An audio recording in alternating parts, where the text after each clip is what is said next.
जय हिंद दोस्तों, स्वागत है आपका इस वीडियो में। देखिए, हिंदी साइट का जो है ये पार्ट 8 है। इसके पहले हमने 7 भाग बना दिया था, 7 पार्ट बना दिया था। अगर आपने वो वीडियो नहीं देखा है तो उसको जाके देख सकते हैं। तो चलिए वीडियो को स्टार्ट करते हैं। देखो, पहला क्वेश्चन ये है, धर्मयुग पत्रिका के संपादक कौन थे? ये जो क्वेश्चन है यूपीएससी 2016 का क्वेश्चन है।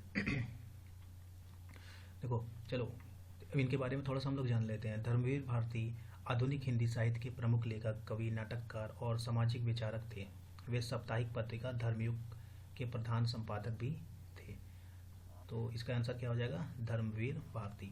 अब इनकी जो है प्रमुख कृतियाँ कौन कौन सी हैं? जैसे कहानी संग्रह, इनकी कहानी संग्रह जो फेमस कहानी संग्रह है जो एग्जाम में पूछा जाता है, जैसे मुर्दों का गांव, स्वर्ग और पृथ्वी, चांद और टूटे हुए लोग, बंद गली का आखिरी मकान। इनके उपन्यास जो हैं, गुनाहों का देवता मोस्ट इम्पॉर्टेंट है, इसको तो एकदम याद रखना है। सूरज का सातवां घोड़ा, और इनका एक पद्य नाटक भी है अंधा युग, जो कि इम्पोर्टेंट है ना। अब इनको देख लेते हैं कौन कौन से जो है प्राइज़ मिले हैं। देखो, 1972 में इन्हें पद्मश्री से जो है सम्मानित किया गया था। 1984 में हल्दी घाटी श्रेष्ठ पत्रकारिता पुरस्कार से इन्हें सम्मानित किया गया। उसके बाद इन्हें महाराणा प्रताप फाउंडेशन 1988 में इन्हें ये प्राइज़ मिला। सर्वश्रेष्ठ नाटककार पुरस्कार साहित्य नाटक अकेडमी दिल्ली 1989 में इन्हें जो है सम्मानित किया गया। उसके बाद भारत भारती पुरस्कार मिला इन्हें 1989 में, और फिर इन्हें व्यास सम्मान मिला 1994 में। तो इसको याद रखना है एकदम, ये दोनों याद रखना है, मोस्ट इम्पॉर्टेंट है, भारत भारती और व्यास सम्मान। अब चलते हैं, देखते हैं दूसरा क्वेश्चन। देखो, हर्षचरित्रम किसकी रचना है? हर्षचरित्रम, देखिए ये जो है रचना है बाण भट्ट साहब की रचना है। बाण भट्ट साहब के बारे में हम लोग थोड़ा जान लेते हैं, समझ लेते हैं। देखो, बाण भट्ट जो है 7वीं शताब्दी के संस्कृत गद्य लेखक और कवि थे, है ना।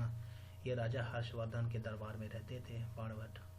इनके 2 प्रमुख ग्रंथ हैं, हर्षचरित्रम और कादम्बरी। हर्षचरित्रम में राजा हर्षवर्धन का जीवन चरित्र था, और कादम्बरी दुनिया का पहला उपन्यास। कादम्बरी पूर्ण होने से पहले जो है बाण भट्ट जी की मृत्यु हो गई, और उनका उपन्यास जो है उनके पुत्र भूषण भट्ट ने पूरा किया। दोनों ग्रंथ संस्कृत साहित्य के महत्वपूर्ण ग्रंथ माने जाते हैं। लेकिन यहाँ पे ये नहीं सोचना है कि यह संस्कृत साहित्य है। ये क्वेश्चन हिंदी के पेपर में पूछा जा सकता है, और यूपीएससी 2016 में पूछा गया है। देखो यहाँ पे इसीलिए लिख दिए हैं कि क्वेश्चन 50 से ज़्यादा बार पूछा जा चुका है ना।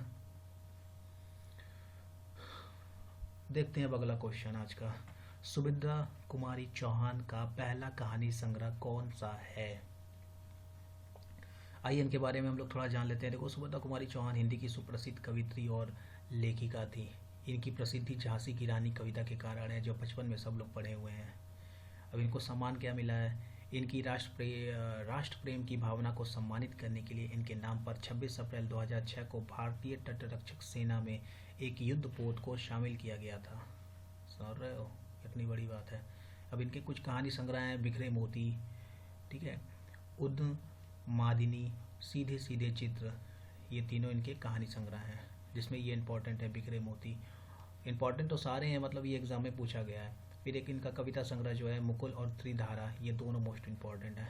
ये दोनों इनके कविता संग्रह है। कविता संग्रह का मतलब ये होता है कि अगर जैसे कविता है उसके अंदर बहुत सारी कविताएं हैं, ठीक है, कोई कविता संग्रह उसके अंदर बहुत सारी कविताएं हैं, है ना। अब अगला क्वेश्चन हम लोग देखते हैं। पंडित गणेश शंकर विद्यार्थी ने किस पत्रिका का संपादन किया था? ये लेखपाल का क्वेश्चन है। तो देखो, पंडित गणेश शंकर विद्यार्थी हिंदी के पत्रकार एवं भारतीय स्वतंत्रता संग्राम के सिपाही एवं सुधारवादी नेता थे। विद्यार्थी साहब का जन्म जो है इलाहाबाद के अतरसुइया मोहल्ले में श्रीवास्तव परिवार में हुआ था। 9 दिसंबर 1913 को कानपुर से स्वयं अपना साप्ताहिक जो है प्रताप नाम से निकाला, साप्ताहिक पत्र प्रताप नाम से निकाला। तो किस पत्रिका का संपादन किया? प्रताप का संपादन किया, प्रताप। अब अगला क्वेश्चन देखते हैं हम लोग। उर्वशी किसकी रचना है? इस बात को एकदम कान में डाल लेना, ये क्वेश्चन 200-300 बार पूछा जा चुका है। अब इनका नाम है रामधारी सिंह दिनकर। हिंदी की ये प्रमुख लेखक, कवि व निबंधकार हैं। वे आधुनिक युग के श्रेष्ठ वीर रस के कवि हैं। ये भी क्वेश्चन पूछा जा सकता है, इसलिए इस बात को भी याद रखना है, इस लाइन को। वे आधुनिक युग के श्रेष्ठ वीर रस के कवि के रूप में स्थापित हैं। भूषण के बाद वीर रस का सर्वश्रेष्ठ कवि माना जाता है इन्हें। किसे? रामधारी दिनकर सिंह। ठीक है। दिनकर स्वतंत्रता पूर्व एक विद्रोही कवि के रूप में स्थापित हुए और स्वतंत्रता के बाद राष्ट्र कवि के नाम से जाने गए। अब इनकी जो कृतियां हैं, कुरुक्षेत्र जितनी है सबकी सब याद रखना है। कुरुक्षेत्र, रश्मिरथी, उर्वशी, हुंकार, संस्कृति के 4 अध्याय जिसके लिए इन्हें जो है साहित्य अकादमी पुरस्कार भी मिला। फिर परशुराम की प्रतिज्ञा, हाहाकार, है ना। अब देखो 1959 में इन्हें साहित्य अकादमी पुरस्कार मिला, 1959 में इन्हें पद्म भूषण मिला, 1972 में इन्हें ज्ञानपीठ पुरस्कार मिला।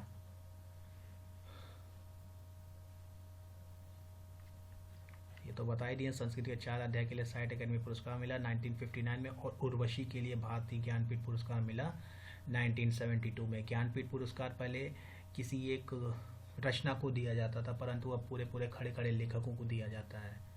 मतलब जो भी राइटर है उनके पूरे जितने भी साहित्य हैं सबको दिया जाता है, अब किसी एक रचना को नहीं दिया जाता है ना। तो साहित्य अकादमी का वीडियो आने वाला है हमारे एक चैनल पे।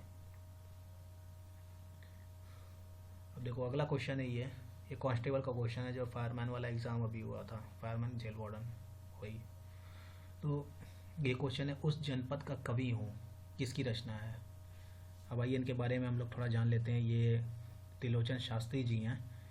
तो शास्त्री जी को जो है हिंदी साहित्य की प्रगतिशील काव्य धारा का प्रमुख हस्ताक्षर माना जाता है। वे आधुनिक हिंदी कविता की प्रगतिशील त्रयी के 3 स्तंभों में से एक थे। इस त्रयी के अन्य 2 स्तंभ हैं नागार्जुन, शमशेर बहादुर सिंह। पुरस्कार व सम्मान इनको कौन कौन से मिले हैं। शास्त्री जी को जो है 1989 से 90 में हिंदी एकेडमी ने शलाका सम्मान से सम्मानित किया। हिंदी साहित्य में उत्कृष्ट योगदान के लिए उन्हें शास्त्री और साहित्य रत्न जैसे उपाधियों से सम्मानित किया जा चुका है। 1981 में ताप के ताए हुए दिन के लिए उन्हें साहित्य अकादमी पुरस्कार मिला। अब इनके जो कविता संग्रह हैं उनके हम लोग देख लेते हैं। जैसे धरती, गुलाब और बुलबुल, ताप के ताए हुए दिन मोस्ट इम्पॉर्टेंट है। ये शब्द, मैं उस जनपद का कवि हूँ, मोस्ट इम्पॉर्टेंट, ये दोनों मोस्ट इम्पॉर्टेंट है। अब हम लोग देखते हैं अगला क्वेश्चन, किस रचना के लिए सुदामा पांडे धूमिल को साहित्य अकादमी पुरस्कार प्राप्त हुआ था। तो आइए इनके बारे में पहले हम लोग जान लेते हैं, सुदामा पांडे धूमिल जी के बारे में। हिंदी के समकालीन कविता के दौर में मील के पत्थर सरीखे कवियों में से एक हैं सुदामा पांडे धूमिल जी। इनकी कविताओं में आज़ादी के सपने के मोहभंग की पीड़ा और आक्रोश की सबसे सशक्त अभिव्यक्ति मिलती है। व्यवस्था जिसने जनता को छला है उसको आईना दिखाना मानो धूमिल की कविताओं का परम लक्ष्य था, है ना। इनकी रचनाएं जो हैं, 3 काव्य संग्रह जो हैं इनकी प्रकाशित हुई। संसद से सड़क तक, कल सुनना मुझे, ये मोस्ट इम्पॉर्टेंट है, कल सुनना मुझे। सुदामा पांडे का प्रजातंत्र, ये भी मोस्ट इम्पॉर्टेंट, ये तीनों का तीनों मोस्ट इम्पॉर्टेंट है सुदामा प्रसाद पांडे धूमिल साहब का। मरणोपरांत 1979 में इन्हें कल सुनना मुझे काव्य संग्रह के लिए साहित्य अकादमी पुरस्कार से सम्मानित किया गया था। धूमिल साहब की कुछ और प्रमुख कविताएं हैं, जैसे इनकी कविताएं बीच में से ही पूछ लेता है, जरूरी नहीं कि इनकी कविता संग्रह ही पूछे, कविता संग्रह के अंदर की बीच की कविताएं पूछ लेता है। जैसे मोचीराम 20 साल बाद, पट्टकथा, रोटी और संसद, लोहे का स्वाद, घर में वापसी, भेंट, गांव, हर तरफ धुआं है, मैंने घुटने से कहा, हरित क्रांति, ये सब इनकी मोस्ट इम्पॉर्टेंट कविताएं हैं, इसको याद रखना है। अब अगला क्वेश्चन हम लोग देख लेते हैं भैया, हैं भूषण किस काल के कवि थे। तो पहले भूषण साहब जी के बारे में हम लोग जान लेते हैं। भूषण साहब जो है रीति काल के 3 प्रमुख हिंदी कवियों में से एक हैं। अन्य 2 कवि जो हैं बिहारी साहब हैं और केशव साहब हैं, केशव।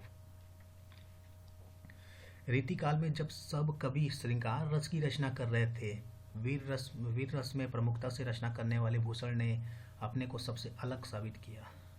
भूषण की उपलब्धि उन्हें चित्रकूट के राजा रुद्र शाह के पुत्र हृदय राम ने प्रदान की थी।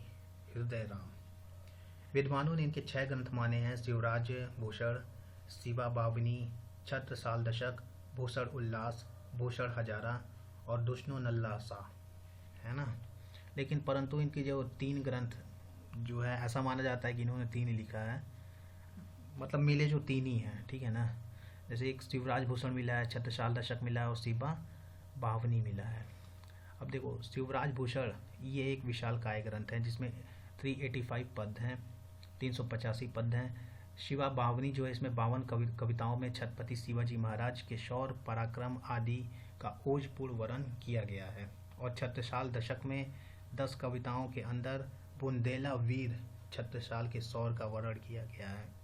तो ये जो लिखा हुआ है ना कि किसका किसका वर्णन है, ऐसा भी क्वेश्चन पूछ लेता है कि शिवराज भूषण में जो है कितने पद हैं, शिवा बावनी में किसके बारे में बात हो रही है ना। तो ये तीनों को, इन तीनों को तो याद रखना है। जब ये 6 माने जाते हैं परंतु 3 ही उपलब्ध हैं, तो इन तीनों को ही याद रखना है। मोस्ट इम्पोर्टेंट यही है ना।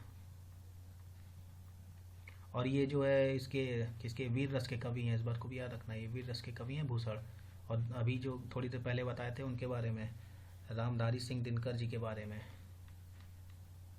वो भी वीर रस के कवि हैं। अब अगला क्वेश्चन देखते हैं। वीर रस मैत्रेयी पुष्पा को सरोजिनी नायडू पुरस्कार किस वर्ष प्राप्त हुआ? सब लोग पढ़ते हैं ज्ञानपीठ, साहित्य अकादमी, व्यास सम्मान, सरस्वती सम्मान, सलाका पुरस्कार, सरोजिनी नायडू पुरस्कार भी देखो पूछ लिया यूपीएससी 2016 में। अब मैत्रेयी पुष्पा जी के बारे में थोड़ा जानते हैं। मैत्रेयी पुष्पा हिंदी की लेखिका हैं। इनके उपन्यास स्मृति दशक, बेतवा बहती रही, इदन्नम, है ना। तो ये इम्पोर्टेंट है। बाकी ये दोनों आप देख लीजिएगा, अपने दिमाग में डाल लीजिएगा। अब इनकी कहानी संग्रह एक फैसला। अब तक इन्हें कई सम्मान जो है प्राप्त हो चुके हैं, जैसे सुधा स्मृति सम्मान, कथा पुरस्कार, साहित्य कृति सम्मान, प्रेमचंद सम्मान, वीर सिंह जूदेव पुरस्कार, कथाक्रम सम्मान, हिंदी अकेडमी का साहित्य सम्मान, सरोजिनी नायडू पुरस्कार 2003 इस चीज़ को याद रखना है, ये क्वेश्चन था। और सार्क लिटरेरी अवार्ड 2003 प्रमुख है। तो ये दोनों जो ये ब्राउन कलर रेड कलर वाला है, तो इसको याद रखना है। ये दोनों जो प्राइज है, सरोजिनी नायडू और सार्क लिटरेरी।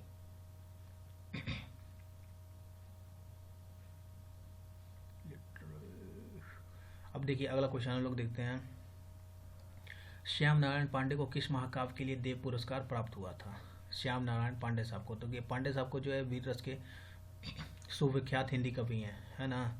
इनकी कृतियां जो है देखो, इनकी कृतियां सब इम्पोर्टेंट है। हल्दी घाटी मोस्ट इम्पोर्टेंट है। हल्दी घाटी महाराणा प्रताप और अकबर के बीच हुए प्रसिद्ध ऐतिहासिक युद्ध पर लिखा गया महाकाव्य प्रबंध है। इसके लिए इन्हें देव पुरस्कार प्राप्त हुआ था। देव पुरस्कार भी चुप्पे से पूछ लेते हैं पेपर वाले। उसके बाद जौहर, इनकी अगली रचना जो है जौहर है। जौहर में चित्तौड़ की रानी पद्मावती के जो है आख्यान है ना।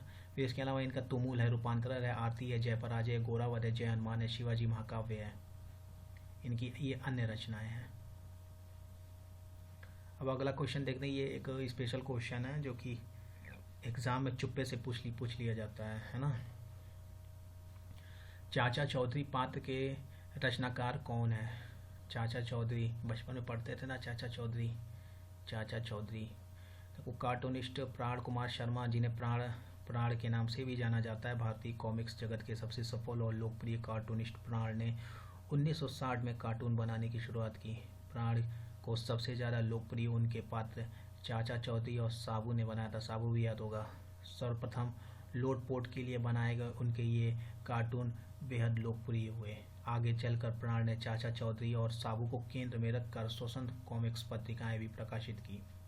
प्राण द्वारा रचे गए लोकप्रिय पात्र कौन कौन से हैं? देखो, पात्र का नाम पूछ लेता है कभी कभी, इसलिए जो इम्पोर्टेंट पात्र हैं इसको याद रखना है। जैसे चाचा चौधरी, साबू, श्रीमती जी, छोटे थे श्रीमती जी आती थी, बिल्लू, पिंकी, रमन, चन्नी चाची, दाबू।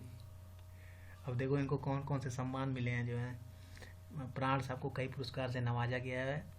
वर्ष 1995 में उनका नाम लिम्बा बुक ऑफ रिकॉर्ड्स में दर्ज किया गया था। इसके अलावा इंडियन इंस्टीट्यूट ऑफ कार्टूनिस्ट ने वर्ष 2001 में उन्हें लाइफ टाइम अचीवमेंट अवार्ड से और the world encyclopedia of comics ने प्राण को भारत का वॉल्ट डिज्नी बताया है। तो ये देखिए इंपॉर्टेंट क्वेश्चन है, भारत का वॉल्ट डिज्नी कौन है? तो इस तरह से भी क्वेश्चन यहाँ से बन सकता है। और 2015 में इन्हें भारत सरकार द्वारा मरणोपरांत पद्म श्री से सम्मानित किया गया था। तो ये प्राण साहब के बारे में ये सब चीज़ें को याद रखना है ना, चन्नी चाची। अब देखो अगला क्वेश्चन ये है, किस रचना के लिए अमृतलाल नागर साहब को जो है साहित्य अकादमी पुरस्कार प्राप्त हुआ था?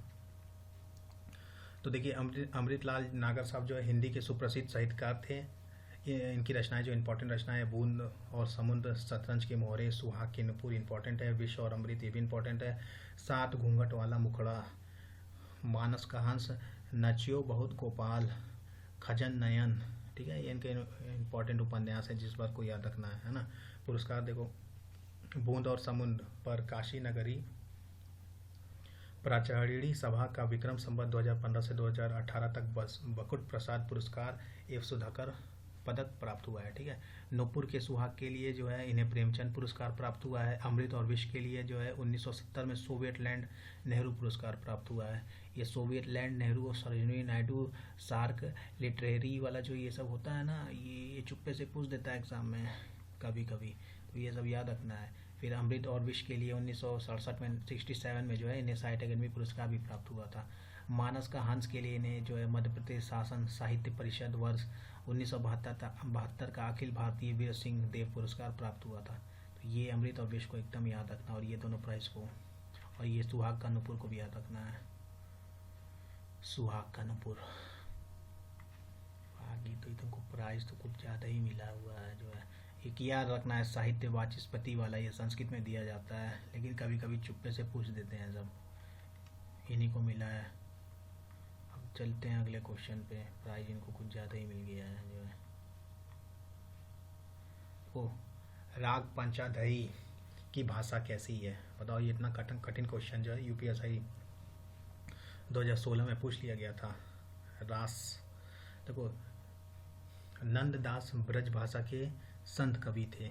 वे वल्लभ संप्रदाय पुष्टि मार्ग के 8 कवियों, मतलब 8 कवियों को अष्टछाप कवि में से एक प्रमुख थे। ये गोविंद विठल नाथ के शिष्य थे।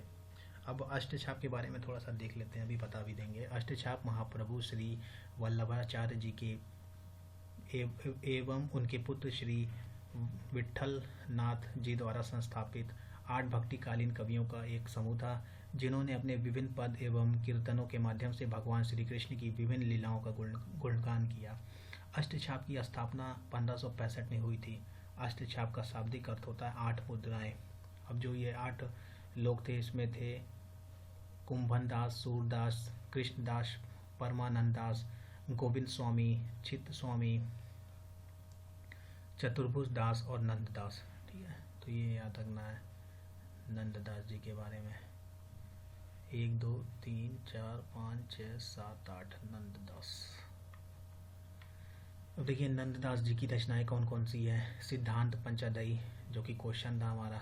फिर एक है अनेकार्थ मंजरी, मान मंजरी, रूप मंजरी, रस मंजरी, विरह मंजरी, भंवर गीत, गोवर्धन लीला, श्याम सगाई, रुक्मणी मंगल, सुदामा चरित्र, भाषा दशम स्कंद, पदावली, रास पंचाध्यायी ब्रज भाषा में है।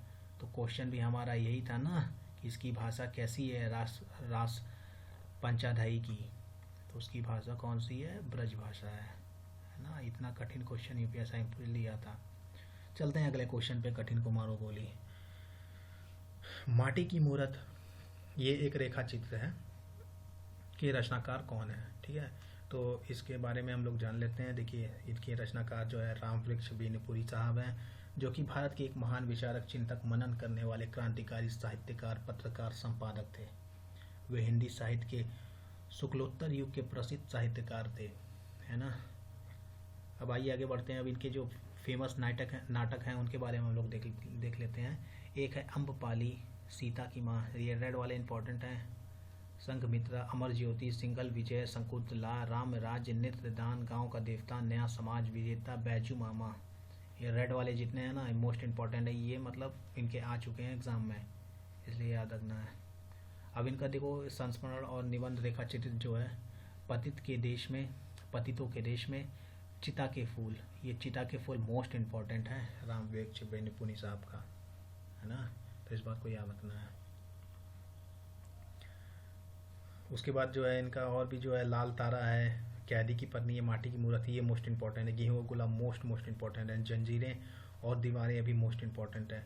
उड़ते चलो मील के पत्थर, ठीक है। इनके जो ललित गीत हैं जैसे वंदे वाड़ी, विनायको, ठीक है, ये इनके ललित गीत हैं। गद्य संपादक पे आलोचना जो इनका है विद्यापति की पदावली और बिहारी सतसई की सुबोध टीका, इन्होंने काफ़ी रचनाएं की हैं, ठीक है, बेनीपुनी साहब ने, तो इन सबको याद रखना है। अब देखते हैं अगला क्वेश्चन जो है, हरिशंकर परसाई किस विधा के लिए प्रसिद्ध है, मतलब इनकी विधा कौन सी, शैली कौन सी है। परसाई साहब जो है हिंदी के प्रसिद्ध लेखकार व्यंग्यकार थे, है ना। वे हिंदी के पहले रचनाकार हैं जिन्होंने व्यंग को विधा का दर्जा दिलाया, मतलब शैली बना दिया उस चीज़ को। उन्होंने हल्के फुल्के मनोरंजन की परंपरा परिधि से उबाकर समाज के व्यापक प्रश्नों से जोड़ा। उनकी व्यंग रचनाएं हमारे मन में गुदगुदी पैदा करती, बल्कि हमें उन सामाजिक वास्तविकताओं के सामने आमने सामने खड़ा भी करती हैं, जिससे कभी भी राजनीतिक व्यवस्था में पिसते मध्यवर्गीय मन की सच्चाइयों को उन्होंने बहुत ही निकटता से पकड़ा है। तो कुल मिला के बात ये किस विधा के लिए प्रसिद्ध हैं, तो ये व्यंग्यकार हैं, है ना। अब इनको कुछ रचनाएं जो इनके उपन्यास हैं, रानी नागफनी की कहानी, तट की खोज, ज्वाला और जल, इनकी कहानी एक संग्रह जो है, हंसते हैं रोते हैं जैसे उसके दिन फिरे, ये दोनों इनके कहानी संग्रह हैं। अब इनके जो व्यंग जिसके लिए फेमस है व्यंग निबंध संग्रह, तो इसमें जो आता है इनका तब की बात और थी, भूत के पांव पीछे बेमानी की परत, वैष्णव की फिसलन, पंकड़ियों का जमाना, शिकायत मुझे भी है, सदाचार का ताबीज, प्रेमचंद के फटे जूटे, ये इंपॉर्टेंट है, उस बात को याद रखना है वो। आवारा भीड़ के खतरे, सदाचार का ताबीज, अपनी अपनी बीमारी, दो नाक वाले लोग, कान भगोड़ा, माटी कहे कुमार से, ऐसा भी सोचा जाता है, विकलांग श्रद्धा का दौर, ये इंपॉर्टेंट है, इसे साहित्य अकादमी पुरस्कार मिला है, और तिरछी रेखाएं। अब इनके जो संस्मरण निबंध हैं उसमें हम एक उम्र से वाकिफ़ हैं। अब देखो इन्हें विकलांग श्रद्धा दौड़ के लिए जो है 1982 में साहित्य अकादमी पुरस्कार प्राप्त हुआ, तो ये जो रेड कलर वाला लिखा है इसको ही ज़्यादा याद रखना है, इतना सारा राइटिंग लिखे हैं।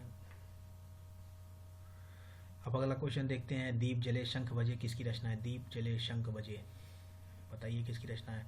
तो ये जो रचना है कन्हैया लाल मिश्र प्रभाकर साहब की रचना है, जो कि हिंदी के कथाकार, निबंधकार, पत्रकार, स्वतंत्रता सेनानी थे। अब इनके जो इंपॉर्टेंट रचना है उसको देख लेते हैं। नए पीढ़ी नए विचार मोस्ट इंपॉर्टेंट है, जिंदगी मुस्कुराई, माटी हो गई सोना, कन्हैया लाल के रेखा चित्रों के संग्रह हैं, माटी हो गई सोना। आकाश के तारे धरती के फूल, ये जो है प्रभाकर जी की लघु कहानियों के संग्रह का शीर्षक है।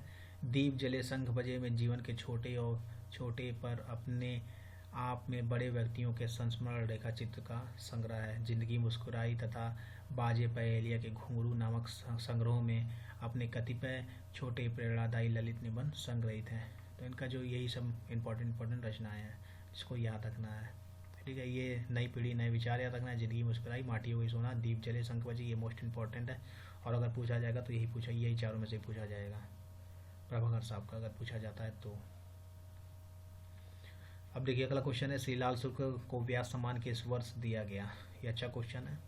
अब पहले हम लोग देख लेते हैं श्रीलाल शुक्ल जी के बारे में, जो कि हिंदी के प्रसिद्ध साहित्यकार थे। वे समकालीन कथा साहित्य में उद्देश्यपूर्ण व्यंग लिखने के लिए विख्यात हैं, ठीक है। इनकी प्रसिद्ध रचनाएं जो हैं, सूनी घाटी का सूरज,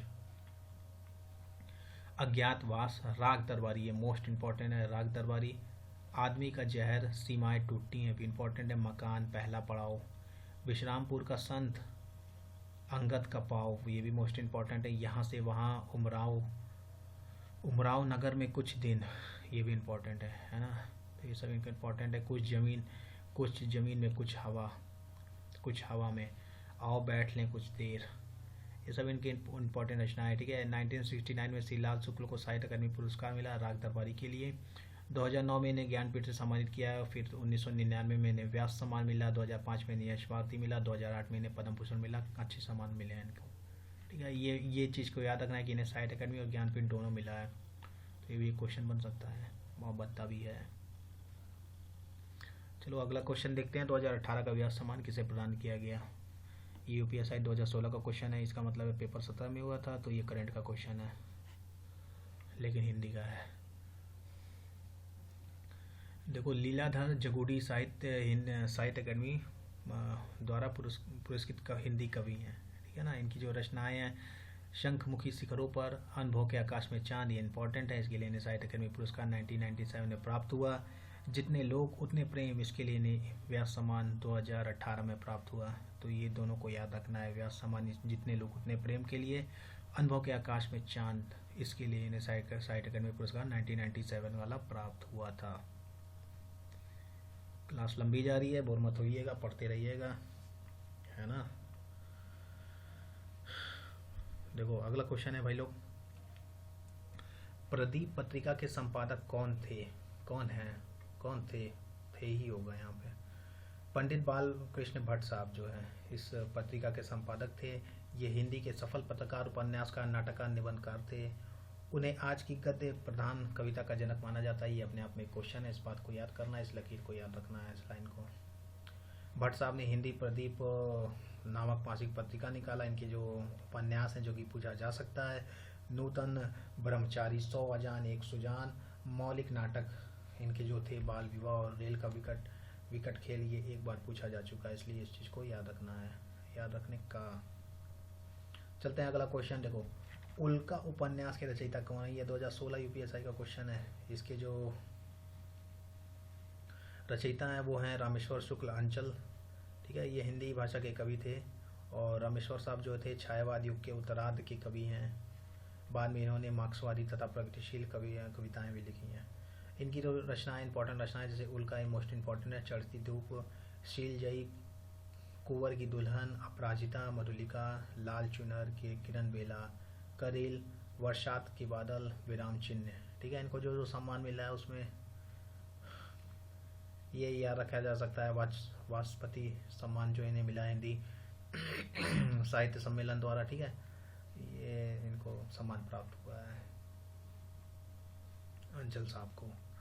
अब अगला क्वेश्चन देखते हैं, सुंदर विलास किसकी रचना है? देखो, ये फायरमैन का क्वेश्चन है। सुंदर विलास एक कवि नहीं बल्कि एक महान संत थे, धार्मिक एवं समाज सुधारक थे।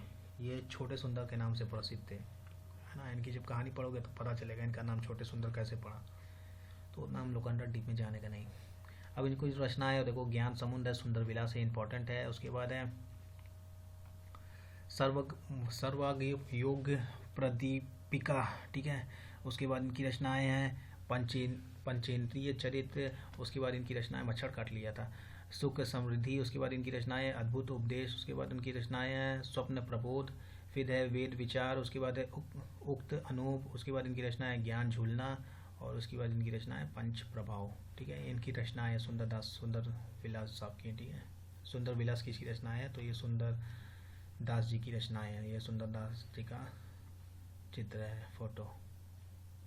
सुंदर विलास को याद रखना, ये क्वेश्चन है, अच्छा क्वेश्चन है, पूछा जा सकता है दोबारा भी। फिर अगला क्वेश्चन है, चितवन की छाँव किसकी रचना है? ये जो है विद्यानिवास मिश्र साहब की रचना है, जो कि एक संस्कृत के प्रकांड विद्वान, जाने माने भाषाविद, हिंदी साहित्यकार और सफल संपादक नवभारत टाइम्स में थे, ठीक है। इनकी रचनाएं हैं चितवन की छाँव, इंपॉर्टेंट है, तुम चंदन हम पानी, आग का पंछी, बंजार मन, कदम की फूल डाली, ठीक है। इनकी रचनाएं जो है हिंदी और आम हिंदी साहित्य का पुनर्लोकन, साहित्य के सरोकार, लोक और लोक का स्वर्ग, राजा माधव की रंग रही, रहीमन पानी राखिए, ब्रह्मानंद का पचड़ा, भारतीय संस्कृति के आधार, बसंत आ गया पर कोई उत्कंठा नहीं। उसके बाद फागुन दुई रे दीना, हिंदी की शब्द संप्रदा, है ना। ये सब इनके जो है। इसके बाद इनके जो सम्मान मिला है, जैसे ज्ञानपीठ की मूर्ति देवी, जैसे ज्ञानपीठ जो है उसके मूर्ति पुरस्कार भी वहाँ से मिलता है, ठीक है। एक ज्ञानपीठ सम्मान मिलता है, एक मूर्ति देवी पुरस्कार मिलता है। और के बिरला फाउंडेशन के शंकर सम्मान से नवाजा गया इनको। और भारत सरकार ने इन्हें पद्म श्री दी किया 1988 में। पद्म भूषण जो है इनको 1999 में मिला है, ठीक है। तो फिर ये भी क्वेश्चन पूछा जा सकता है कि किसको, 4 राइटर का नाम दे देगा, पूछ लेगा भैया किसको पद्मश्री और पद्म भूषण दोनों मिला है, और शायद ये क्वेश्चन आया भी हुआ है। तो इन बात को याद रखना है। इनको मिला है, विद्यानिवास मिश्र साहब को मिला है पद्म भूषण और पद्मश्री दोनों मिला है इनको। मूर्ति देवी प्राइज भी मिला है इनको। अब अगला क्वेश्चन देखते हैं, 2018 में किस लेखिका को पद्मश्री से सम्मानित किया गया था। देखिए इनका नाम है मालती जोशी साहब, ये हिंदी की लेखिका हैं। 2018 में इन्हें साहित्य एवं शिक्षा के क्षेत्रों में उनके योगदानों के लिए पद्मश्री से सम्मानित किया गया था। देखो इनके कहानी संग्रह है पसाड़ योग, मध्यांतर, समर्पण का सुख, मन ना हुए 10-20, मालती जोशी की कहानियाँ। इनके उपन्यास हैं पटाक्षेप, उसके बाद है सहचर्यणी, शोभा यात्रा, राग विराग। अलग हो गया है। देखो अगला क्वेश्चन है, ये क्वेश्चन यूपीएससी 2016 का है। 252 वैष्णव की वार्ता किसकी रचना है ना। तो ये रचना है गोस्वामी गोकुलनाथ की। ये वल्लभ संप्रदाय के आचार्य परंपरा में वचनामृत पद्धति के यशस्वी प्रचारक के रूप में विख्यात हैं। गोकुलनाथ रचित 2 वार्ता ग्रंथ प्राप्त है। पहला 84 वैष्णव की वार्ता और दूसरा है 252 वैष्णव की वार्ता। ये दोनों क्वेश्चन पूछा जा सकता है। देखो एक 84 वैष्णव की वार्ता और दूसरा जो है 252 वैष्णव की वार्ता। ऐसे ही क्वेश्चन पूछेगा कि किसकी ये मतलब किसकी रचना है। तो इनकी 2 रचनाएं, 2 वार्ता ग्रंथ हैं, इस बात को याद रखना है। पहला 84 है, दूसरा है 252 252 और 84 वैष्णव की वार्ता है ना। चलते हैं अगला क्वेश्चन। देखो ममता कालिया को व्यास सम्मान किस वर्ष प्राप्त हुआ था। देखो ममता कालिया जो है एक भारतीय लेखिका हैं, जाहिर सी बात है वे कहानी, नाटक, उपन्यास, निबंध, कविता और पत्रकारिता अर्थात साहित्य की लगभग सभी विधाओं में हस्तक्षेप रखती है, मतलब सारी विधाओं में लिखती हैं। उपन्यास जो है इनके दुखम सुखम मोस्ट इंपॉर्टेंट है, ये एग्जाम 100% पूछा जाएगा। 2017 में इन्हें जो व्यास सम्मान से सम्मानित किया गया था, किसको, दुखम के लिए, किसको, ममता कालिया साहब को, कालिया जी को, है ना। अब अगला क्वेश्चन है अर्धनारीश्वर किसकी रचना है। ये विष्णु प्रभाकर साहब की रचना है, जो कि हिंदी के सुप्रसिद्ध लेखक हैं, जिन्होंने अनेक लघु कथाएं, उपन्यास, नाटक, संस्मरण लिखे हैं और उनकी कृतियों में देश प्रेम और राष्ट्र भाव तथा सामाजिक विकास प्रमुख भाव दिखता है। इनके जो फेमस उपन्यास हैं वो है अर्धनारीश्वर, जो कि 1993 में इसे साहित्य अकादमी पुरस्कार मिला। इनका जीवनी है आवारा मसीह, जो कि मोस्ट इंपॉर्टेंट है, और इनका नाटक है सत्य के आर पार, जो कि एकदम भयानक वाला इंपॉर्टेंट है। हिंदी अकादमी दिल्ली द्वारा प्रभाकर जी को शला का सम्मान मिल चुका है। शला का प्राइज जैसे 4 ऑप्शंस देके पूछ लेगा भैया इसमें शला का प्राइज किसको प्राप्त हुआ है, किस राइटर को प्राप्त हुआ है, तो आपका आंसर होना चाहिए विष्णु प्रभाकर जी को। इन्हें सोवियत लैंड नेहरू प्राइज भी प्राप्त हुआ है और भारतीय ज्ञानपीठ द्वारा मूर्ति देवी पुरस्कार भी प्राप्त हो चुका है ना। तो इनका तीनों प्राइज जो मिला है इंपॉर्टेंट है प्रभाकर साहब का, विष्णु प्रभाकर जी का। चलते हैं अगले क्वेश्चन की तरफ। कोई दूसरा नहीं किसकी रचना है। देखो कोई दूसरा नहीं जो है कुंवर नारायण साहब की रचना है। ये हिंदी के साहित्यकार थे। कुंवर नारायण अज्ञे द्वारा संपादित तीसरा सप्तक 1959 के प्रमुख कवियों में से रहे हैं। ठीक है, इनके जो कविता संग्रह है चक्रव्यूह है, तीसरा सप्तक है कोई दूसरा नहीं, जो कि इम्पोर्टेंट है इन दिनों, और इनके खंड काव्य हैं आत्मजयी। और देखो कुंवर नारायण जी को 2009 में वर्ष 2005 के ज्ञानपीठ पुरस्कार से सम्मानित किया गया था। ठीक है, 2009 में मतलब इनको मिला था, जो कि 2005 का था, ऐसे समझो। फिर कुंवर जी को साहित्य अकादमी पुरस्कार जो है 1995 में कोई दूसरा नहीं के लिए मिला था। व्यास सम्मान जो है इनको आत्मजयी के लिए जो है 1995 में मिला था। ठीक है, इसके अलावा इन्हें प्रेमचंद पुरस्कार, तुलसी पुरस्कार, उत्तर प्रदेश हिंदी संस्थान पुरस्कार, राष्ट्रीय कवि सम्मान, शलाका सम्मान, medal of Warsaw university, Poland और रोम के अंतर्राष्ट्रीय प्रीमियो फेरेनिया सम्मान 2009 में जो है पद्म भूषण से सम्मानित किया जा चुका है। ठीक है, तो इस बात को याद रखना है। अब देखो ये क्वेश्चन तो लगभग हर एग्जाम में पूछा जाता है, जिसकी 100% गारंटी रहती है, भैया पूछा ही जाएगा किसी न किसी सेट में। पद्मावत के रचयिता कौन है। मलिक मोहम्मद जैसी हैं, बहुत बच्चे इसको भी नहीं मार पाते, बताओ। ये भक्ति काल की निर्गुण प्रेमश्री धारा के कवि थे। वे अत्यंत उच्च कोटि के सरल और उदार सूफी महात्मा थे। ठीक है, इनकी रचना जो है पद्मावत है, अखरावट है, आखिरी कलाम है, कहरनामा है, चित्ररेखा है। लेकिन इनकी जो ख्याति है मेन पद्मावत से ही है। और कभी कभी ये क्वेश्चन पद्मावत से और भी पूछा जा सकता है कि भैया इसकी भाषा कैसी है, तो इसकी भाषा अवधी है ना। और जो है भाषा को सरल और साधारण बनाया गया है, मतलब ऐसा लिखें कि जो उसकी लैंग्वेज है पद्मावत की वो सरल और साधारण रहे ताकि आम मनुष्य भी पढ़ सके उसको। अब देखो भाई लोग इस बारे में कुछ बात करना चाहते थे। देखो 7 पार्ट हमने बना दिया था। ये इस हिंदी साहित्य का पार्ट 8 है, भाग 8 है ना। तो बात कुल मिला कि ये है कि इसको हम बना रहे हैं लास्ट पार्ट, ठीक है। अब देखो जितने राइटर हो गए हैं 8 पार्ट में उतने तो हो गए हैं, वो मोस्ट इम्पॉर्टेंट राइटर हैं। और किसी भी एग्ज़ाम में जो है हमको लगता है कि 80 to 90% जो है इसी 8 पार्ट में से ही आएगा, है ना। इसके अलावा मतलब 2021 तक का हम बात बोल रहे हैं। 2000 पता चला 2024-25 में ये वीडियो देखो तो शायद कुछ एक्स्ट्रा पढ़ना पड़े, लेकिन फ़िलहाल 2021 या 22 तक जितने राइटर बनाए उसी में से 80 से 90% आपको लोग को मिल जाएगा। इसके अलावा जो है मुझे जो इम्पोर्टेंट राइटर लगे हैं या फिर जो किसी एग्ज़ाम में पूछा जाता है, जैसे कैफ़ी आज़मी, दूरनाथ सिंह, गुलजार, कवि प्रदीप, रामशंकर शुक्ल, रसाल, रामदास मिश्र, वेद प्रताप वैदिक, अमृता प्रीतम, ये तो पंजाबी हैं, है ना। नरेश मेहता, भीष्म सानी, बालकृष्ण शर्मा, नवीन, बद्रीनाथ भट्ट, राजेंद्र यादव, केदारनाथ अग्रवाल, श्याम सुंदर दास, सियाराम शरण गुप्त, गोपाल सिंह नेपाली, जागनिक, इम्पोर्टेंट है जागनिक, नरपति नल्लाह, सूर्यपाला, सुधा अरोड़ा, रविंद्र कालिया, नंद किशोर नौटियाल। रविंद्र कालिया वही हैं, ममता कालिया के पति हैं शायद।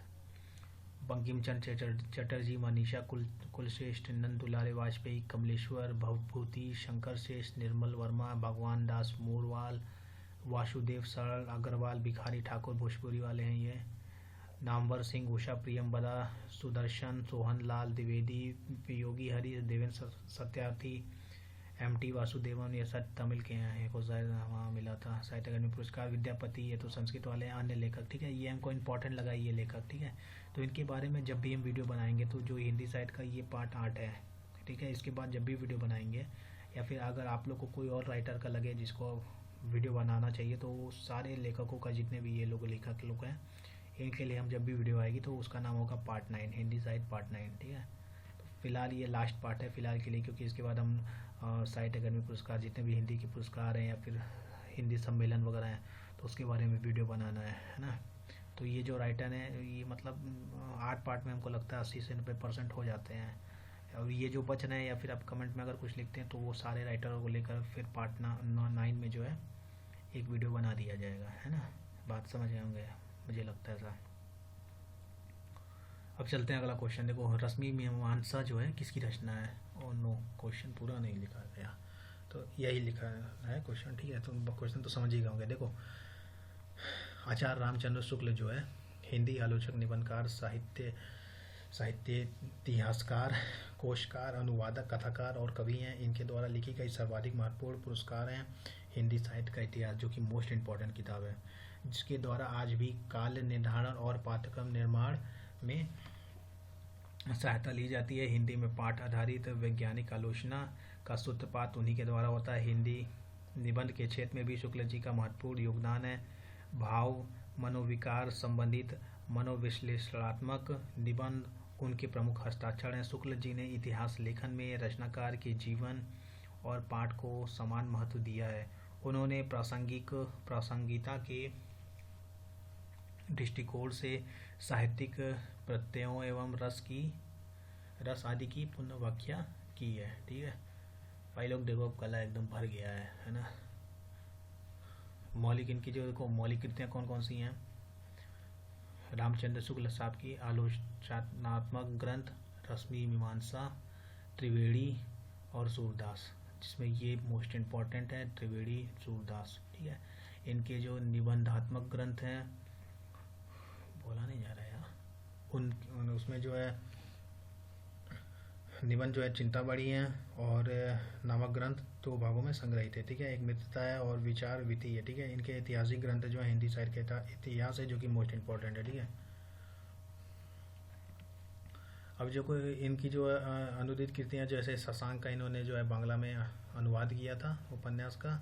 इसके अतिरिक्त उन्होंने विश्व प्रबंध, आदर्श जीवन, मैगस्थनीज का भारत वार्षीय विवरण, कल्याण का आनंद, बुद्ध चरित्रम आदि रचनाओं का अनुवाद किया था, ठीक है। तो ये सब इनके अनुवाद अनुदितकार हैं, अनुवाद किया था और ये सब इनके जो है रचना है, ठीक है। मौलिक रचना मतलब ओरिजिनल है, ठीक है। ये रामचंद्र शुक्ल साहब हैं। उनकी जो मोस्ट इंपॉर्टेंट बुक है तो आप लोग को पता ही होगा, हिंदी साहित्य का इतिहास है, और ये रश्मि मीमांसा है। ये दोनों को एकदम याद रखना है। चिंतामणि को याद रखना है। चिंतामणि के 2 पार्ट हैं, 2 पार्ट की वेब सीरीज है ये, है ना। अब देखो इनकी संपादित कृतियाँ कौन कौन सी है, कभी कभी ये भी क्वेश्चन पूछ लेता है। जैसी ग्रंथावली है, तुलसी ग्रंथावली है, भ्रमण गीत सार है, हिंदी शब्द सागर है, काशी नगर प्राचार्यणी पत्रिका है, आनंद कदम्बिनी है, ठीक है। ये सब इनकी संपादित कृतियाँ हैं। और चिंतामणि पर इन्हें मांगला प्रसाद पारितोषिक पुरस्कार प्राप्त हुआ था। ये मोस्ट इंपॉर्टेंट क्वेश्चन अक्सर पूछ लेता है। चिंतामणि, और चिंतामणि के 2 पार्ट हैं, आप लोग को पहले बताया जा चुका है। चिंतामणि के 2 भाग हैं, चिंतामणि 1, चिंतामणि 2, निबंध संग्रह ग्रंथ, ठीक है। अब चलो लास्ट क्वेश्चन है, इसको देख लेते हैं, और इसके बाद ये वीडियो पार्ट 8 है, इसके बाद ख़त्म हो जाएगी। इसके बाद हम लोग लाएंगे हिंदी पुरस्कार, हिंदी के पुरस्कार के बारे में, है ना। तो देखो भाई लास्ट क्वेश्चन, इसीलिए हम लगे हुए हैं, गला भरे पकड़ लिया है भाई, लेकिन आदमी लगा हुआ है ना। तो वो अगला क्वेश्चन, चांद का मुंह टेढ़ा है किसका कविता संग्रह है ना। तो ये गजानन माधव मुक्तिबोध हिंदी साहित्य के प्रमुख कवि, आलोचक, निबंधकार, कहानीकार तथा उपन्यासकार थे। उन्होंने प्रगतिशील कविता और नई कविता के बीच एक सेतु भी भी माना जाता है ना। इनके जो कविता संग्रह है, जैसे चांद का मुंह टेढ़ा है, भूरी भूरी खाक धूल, इनके निबंध संग्रह हैं, एक साहित्यिक डायरी, नई कविता का आत्मसंघर्ष तथा अन्य निबंध, है ना, ये एक ही है। उसके बाद आखिरी रचना क्यों, ये जो इनके 3 जो हैं, इनके निबंध संग्रह है। फिर इनका कहानी संग्रह है, काट का सपना, सतह से उठता आदमी, है ना। फिर इनकी कुछ प्रमुख कहानियाँ, जैसे क्लाइड इटरली जंक्शन, पंछी और दीमक, प्रश्न, ब्रह्म राक्षस का शिष्य, लेखन, सौंदर्य के उपासक, विपात्र, ये विपात्र इम्पोर्टेंट है, ये पूछा जा सकता है ना। इनकी प्रमुख कहानियाँ हैं, इनकी कहानियों के बीच में जैसे कहानी है, फिर ये संग्रह है, और इस संग्रह के अंदर की कहानियाँ हैं, तो इस बात को याद रखना है। विपात्र पूछा गया था। तो चांद का मुंह टेढ़ा है किसका हो गया, किसका कविता संग्रह है, ये जो है मुक्तिबोध का कविता संग्रह है ना। तो भाई ये अपना ख़त्म हो गया हिंदी साहित्य। जितने भी राइटर, हमको लगता है 100 राइटर होंगे टोटल मिला के, 90% इसी से पूछा जाएगा यूपीएसआई में। अगर आपने ये वीडियो देखा है तो भाई लोग उनको शेयर करें, बहुत मेहनत से बनाया गया है, राइटर खोज के ऊपर से उनकी जो है कौन कौन सी जो है इम्पोर्टेंट रचनाएँ हैं, उसको पूरा PDF जो है हम इतना मेहनत से बनाया गया है ना भाई। तो जो भी तैयारी कर रहा है उसको उसके पास शेयर करें। इससे ज़्यादा फिर भाई वही है कि तभी पूछा जाएगा भाई जब किस्मत ख़राब रहेगी। अब जैसे देखो पुरस्कार में ही वही साहित्य अकादमी ज्ञानपीठ हो गया, अपना जो है व्यास सम्मान हो गया, अपना सलाह का सम्मान हो गया, भारत भारती हो गया, यही 6-7 प्राइज 8 प्राइज आदमी पढ़ के जाता है। अब पूछने को भाई सरोजिनी नायडू पूछ सकता है, तो भाई किस्मत ख़राब रहेगी तो कोई भी पूछ देगा। लेकिन भाई ये गारंटी है इस 8 पार्ट से, है ना, जितने राइटर हैं, तो गारंटी के साथ जब भी पेपर होगा यूपीएसआई का, है ना, तो मैं ये बोल सकता हूँ कि हिंदी साइड से जो 80 से 85% क्वेश्चन आएंगे ना, वो सिर्फ इन 8 पार्ट से ही आएंगे। या फिर अब इसके आगे जैसे उसका जो वीडियो बन रहा है कि प्राइज़ का और विश्व में प्रथम, हिंदी में प्रथम, या फिर और भी जो वीडियोस जैसे ये प्राइज़ वाले वीडियो, चाहे हिंदी सम्मेलन वाला वीडियो, ये सब मिला के मतलब इसका हम पूरा अलग बना रहे हैं, व्याकरण छोड़ के, हिंदी व्याकरण छोड़ के। इसका प्लेलिस्ट में नाम लिखा होगा, हिंदी साहित्य करके कुछ होगा, उसके आप देख सकते हैं ना। तो 80 से 85% की गारंटी लेते हैं भाई। और जो ये 80-100 राइटर जो होंगे ये पूरे 8 पार्ट में, ये 2 लास्ट 7th वाला पार्ट और ये जो 8 वाला पार्ट है, अभी तो 44 मिनट दिखा रहा है ना, तो यही दोनों पार्ट काफ़ी बड़े हुए। इसके पहले वाले पार्ट सब 15 मिनट 10 मिनट ऐसे छोटे छोटे पार्ट थे। लेकिन अब मैं जब फॉर्म निकल गया तो हम सोचे कि भाई जल्दी जल्दी इसको ख़त्म कर दिया जाए, है ना। तो भाई लोग अगर आप लोग को पसंद आया, ऐसा लगा कि हम मेहनत किए हैं, तो चैनल को सब्सक्राइब करिएगा भाई, बेल आइकन दबा दीजिएगा, और एग्ज़ाम देकर आइएगा तो कमेंट बॉक्स में लिखिएगा कि हाँ क्वेश्चन फंसा था, है ना भाई। तो भाई इसी के साथ वीडियो को बंद करते हैं, मेरा गला एकदम भर चुका है भाई, कहीं कुछ गलती हो गया तो माफ़ करिएगा, है ना। आज हमको लगता है एक दो जगह गलतियाँ हो कहीं होंगी बोलने में, जो इस पे पीडीएफ में लिखा वो तो एकदम सही है, कहीं शायद कुछ गलती ना हो, है ना। तो उसको माफ़ करिएगा। जय हिंद, जय भारत भाई।